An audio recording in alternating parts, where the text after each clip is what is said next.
Hello students, welcome to my channel. So student, जैसा कि आप सभी लोगों का एग्जाम स्टार्ट होने वाला है और जो स्टूडेंट सेकेंड सेमेस्टर में हैं और बीए कर रहे हैं, अगर जो भी स्टूडेंट्स हिंदी पढ़ रहे हैं तो उनके सेकेंड सेमेस्टर में जो हिंदी है वो है कार्यालय हिंदी और कंप्यूटर। तो स्टूडेंट, लगभग मैंने इसका पूरा सिलेबस कंप्लीट करा लिया है। बस कुछ कुछ टॉपिक्स रह गए हैं आपके यूनिट के, उसको भी मैं जल्दी कंप्लीट करा दूंगी। वैसे तो आपका सिलेबस लगभग कंप्लीट करा दिया है। उसके अलावा स्टूडेंट्स, मैंने अदर इम्पोर्टेंट क्वेश्चन की वीडियोस भी अपलोड की हैं कार्यालय हिंदी और कंप्यूटर की। और देखिए, आज की वीडियो में मैं जो आपको क्वेश्चन बताने वाली हूँ बहुत इम्पोर्टेंट क्वेश्चंस हैं। और जो भी स्टूडेंट्स अभी पूरी तरह से तैयारी नहीं कर पाए हैं अपने कार्यालय हिंदी और कंप्यूटर की, तो उनके लिए ये वीडियो बहुत ज्यादा हेल्पफुल होने वाला है, क्योंकि आप लोगों का एग्जाम बस कुछ दिनों में सेकेंड सेमेस्टर का स्टार्ट होने वाला है। तो आज के वीडियो में आपको ऐसे ऐसे इम्पोर्टेंट क्वेश्चंस बताऊंगी जो आप तैयार कर लेंगे तो आपका शॉर्ट, वेरी शॉर्ट और लॉन्ग यानी कि अति लघु, लघु और दीर्घ उत्तरीय प्रश्न लगभग सब तैयार हो जाएगा और आपका एग्जाम बहुत अच्छा हो जाएगा। तो आप लोग को अब घबराने की जरूरत नहीं है कि हमें कौन सा पढ़ना चाहिए, क्योंकि सिलेबस हमारा काफी बड़ा है। हम कौन सा यूनिट पढ़े, कौन सा छोड़े, क्योंकि आपको लगेगा कि कहीं से भी क्वेश्चन आ सकता है। इसलिए जो जो क्वेश्चन मैं आपको बताऊंगी बस आप वो क्वेश्चन तैयार कर लीजिए, आपका एग्जाम में बहुत अच्छे मार्क्स आएंगे। तो देखिए स्टूडेंट्स, आपका जो पहला क्वेश्चन है वो है कार्यालय हिंदी की संकल्पना और स्वरूप को स्पष्ट कीजिए। देखिए, जो आपकी कार्यालय हिंदी की संकल्पना है और जो स्वरूप है उसके बारे में आपसे जरूर पूछा जाएगा, क्योंकि आप लोग कार्यालय हिंदी पढ़ रहे हैं। तो कार्यालय हिंदी का क्या स्वरूप है और क्या संकल्पना है, ये क्वेश्चन आपका हर हाल में आपके एग्जाम में पूछा जाएगा। इसलिए इस क्वेश्चन को आप लोग जरूर तैयार कर लीजिएगा। और स्टूडेंट्स, और जब मैं आपकी यूनिट करा रही थी, आपका सिलेबस करा रही थी, तब ये टॉपिक मैं आपका पूरा पढ़ा चुकी हूँ नोट्स के साथ। तो आप लोगों ने अगर अभी तक पढ़ा नहीं है तो आप लोग मेरे चैनल पर विजिट कीजिएगा, प्लेलिस्ट को चेक कीजिएगा। प्लेलिस्ट में है बीए सेकेंड सेमेस्टर कार्यालय हिंदी और कंप्यूटर के नाम से आपको एक प्लेलिस्ट मिल जाएगी। वहां पे आपका अपने कार्यालय हिंदी और कंप्यूटर का हर एक यूनिट का हर एक टॉपिक पढ़ने के लिए मिल जाएगा। आप वहां से पढ़ सकते हैं जो भी टॉपिक आपको पढ़ना है। तो इस क्वेश्चन को स्टूडेंट जरूर तैयार करके जाइएगा, क्योंकि ये क्वेश्चन बहुत इंपॉर्टेंट है। उसके बाद देखिए, आपका प्रश्न नंबर 2 है कार्यालय हिंदी की विशेषताओं पर विस्तार से प्रकाश डालिए। कार्यालय हिंदी की क्या क्या विशेषताएं हैं, मोस्ट इम्पोर्टेंट क्वेश्चन। और मैं आपसे पहले ही बता चुकी हूँ स्टार्ट में कि आज मैं सिर्फ आपको वही क्वेश्चन बताऊंगी जो कि आपके एग्जाम के लिए इम्पोर्टेंट है। मैं आज ऐसा कोई क्वेश्चन नहीं बताने वाली जो इम्पोर्टेंट नहीं है, सब कुछ जो बताऊंगी इम्पोर्टेंट है। तो ये विशेषता आप लोग जरूर तैयार कर लीजिएगा और इसके ऊपर मैं वीडियो जल्दी अपलोड कर दूंगी। उसके बाद देखिए, प्रश्न नंबर 3 है पारिभाषिक शब्दावली निर्माण के सिद्धांतों को स्पष्ट कीजिए। पारिभाषिक शब्दावली निर्माण के जो सिद्धांत हैं ये आपके यूनिट का है, आपके यूनिट नंबर 2 में शायद ये टॉपिक है। और इसको भी लगभग मैं पूरा कंप्लीट करा चुकी हूँ कि जो शब्दावली निर्माण के सिद्धांत हैं वो क्या हैं। तो आप लोग को प्लेलिस्ट को चेक करके इसको भी पढ़ लीजिएगा, ये भी आपका क्वेश्चन बहुत इम्पोर्टेंट है। अब देखिए, आपका प्रश्न नंबर 4 है टिप्पणी से क्या अभिप्राय है, अर्थ और परिभाषा देते हुए स्पष्ट कीजिए।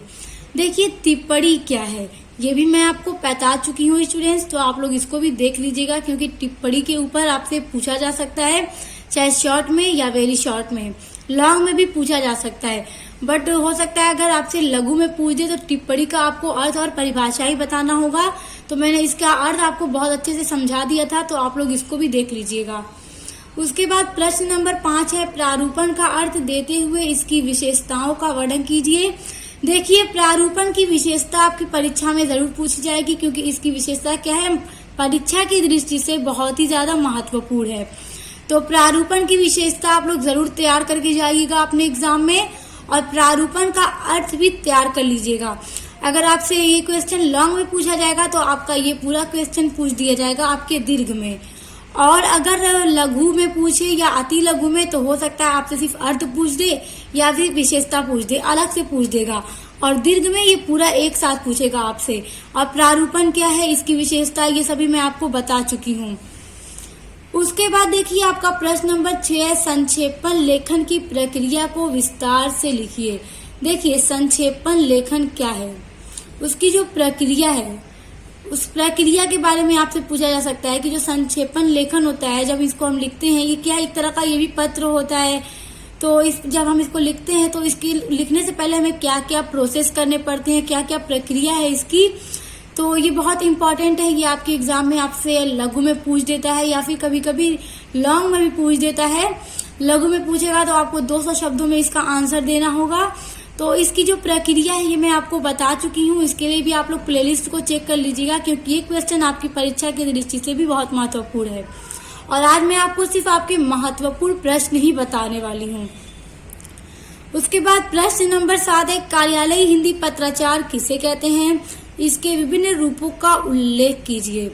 देखिए, जो कार्यालय हिंदी पत्राचार है ये आपका यूनिट नंबर 3 है। तो कार्यालय हिंदी पत्राचार मैं बता चुकी हूँ, आपका ये भी यूनिट मैं कंप्लीट करा चुकी हूँ आपकी। उसके अलावा देखिए, इसके विभिन्न रूपों का उल्लेख कीजिए। कार्यालय हिंदी पत्राचार में पत्र के बहुत सारे रूप थे। जो पत्र होते हैं, सरकारी पत्र, अर्ध सरकारी पत्र, उसके अलावा निविदा और भी बहुत सारे पत्र थे जो कि सब मैं बता चुकी हूँ, सब करा चुकी हूँ नोट्स के साथ।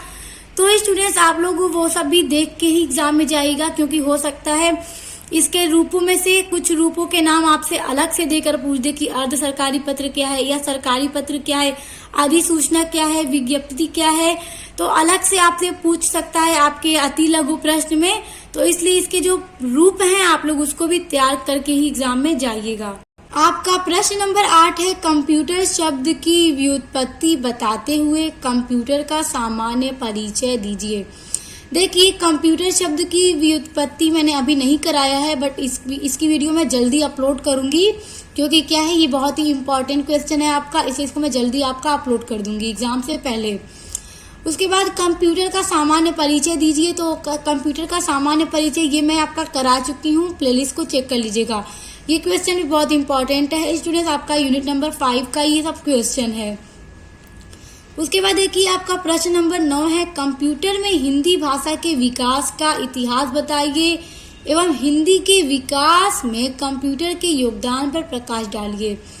देखिए, हिंदी भाषा का जो विकास हो रहा है कंप्यूटर पर, इंटरनेट पर, तो उसके योगदान पर आपको प्रकाश डालना है कि किस तरह से कंप्यूटर ने योगदान, किस तरह से हिंदी भाषा के डेवलपमेंट में कंप्यूटर ने अपना कंट्रीब्यूशन दिया है। तो एक आपका टॉपिक है इसी यूनिट नंबर 5 के अंदर आपके, कि कंप्यूटर में हिंदी का भविष्य।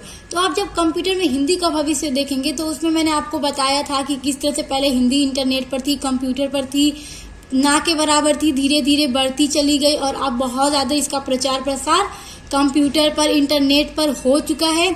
तो इस वीडियो को देखने के बाद आप लोग हिंदी भाषा का जो विकास हो रहा है कंप्यूटर पर, उसको देखने के बाद स्टूडेंट्स आप लोग बनाकर लिख लेंगे कि किस तरह से हिंदी पहले बहुत कम थी कंप्यूटर पर, इंटरनेट पर हमें ज़्यादातर चीज़ें इंटरनेट पर इंग्लिश में ही मिला करती थी, मगर धीरे धीरे अब हम हर टॉपिक को, अपने किसी भी सब्जेक्ट की बुक को हिंदी में भी पढ़ सकते हैं इंटरनेट पर किसी भी, और हिंदी की बहुत सारी वेबसाइटें भी अब इंटरनेट पर अवेलेबल हैं। अलग अलग बुक की, अलग अलग टॉपिक की वेबसाइटें हमें मिल जाती हैं। तो इस तरह से आप लोग इसको बना करके आराम से लिख सकते हैं। देखिए, आपका अगला प्रश्न है, हिंदी की प्रमुख 5 वेबसाइटों का परिचय दीजिए। तो देखिए, हिंदी में ना बहुत सारी वेबसाइटें हैं, तो उसमें से आपको 5 वेबसाइटों का परिचय के लिए कह सकता है, यानी कि 5 वेबसाइटें बताएंगे और उन वेबसाइटों पर क्या क्या चीजें हमें हिंदी से रिलेटेड मिलती हैं, तो उसके बारे में आपसे पूछा जा सकता है। हो सकता है 5 का पूछ दे, 6 का पूछ दे, 4 का पूछ दे। लॉन्ग में पूछेगा तो ज्यादा पूछ देगा, शॉर्ट में पूछेगा तो कम पूछेगा। तो इसके ऊपर मैं एक सेपरेट वीडियो बना दूंगी कि जो हिंदी की प्रमुख वेबसाइटें हैं उसके ऊपर वीडियो बना दूंगी, ताकि आप लोग उसको देख लीजिएगा और फिर उसमें से कुछ वेबसाइटों को आप लोग अच्छे से लर्न कर लीजिएगा। फिर पेपर में आएगा तो आप लोग जो लर्न करके जाएंगे उसको लिख दीजिएगा। बहुत सिंपल सा ये क्वेश्चन आपका है, इसका आंसर भी मैं जल्दी आप लोग को अपलोड कर दूंगी। उसके बाद देखिए, आपका अगला प्रश्न है, ई शिक्षण से आप क्या समझते हैं। अभी मैं वीडियो बना चुकी हूँ, इसको क्या है कि मैं पूरा करा चुकी हूँ, तो आप लोग जब वीडियो देखेंगे तो आपको पता चल जाएगा इसका आंसर आपको किस तरह से लिखना है।